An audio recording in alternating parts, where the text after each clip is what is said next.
قصه از سرگذشت یک دخترک.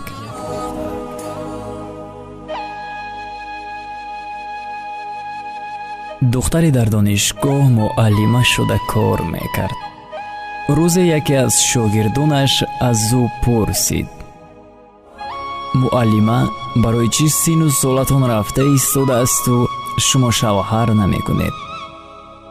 معلمه باشد چنین جواب داد: یک مرد 4 دختر داشت و پسر نداشت.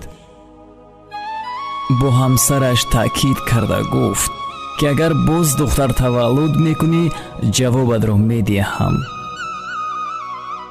زن باشد فرزند پنجمش را نیز تولد کرد و این هم دختر شد.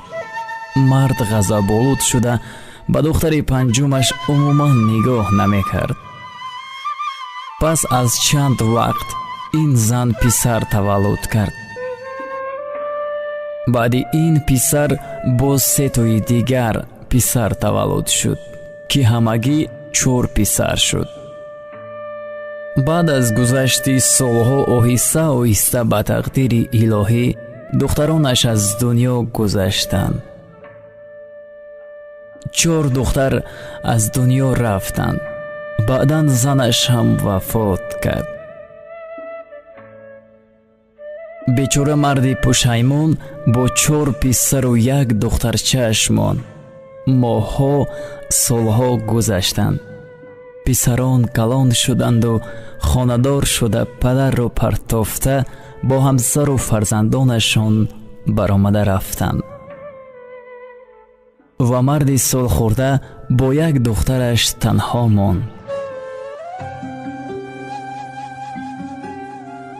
این همان دخترچه من هستم که نمیخواهم پدر پیرم را در این سن و سال تنها گذاشته شوهر کرده روم. در حقیقت فرزند توی خدا است، خواه پسر باشد و خواه دختر. شکرانه باید کرد به این نعمت خدا.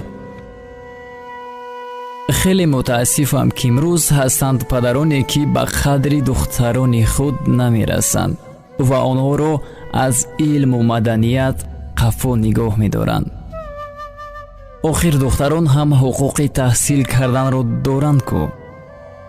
دختر یعنی زن، مادر که بعد از خدا آفریدگار است، باید احترامش کرد و به قدرش همیشه رسید.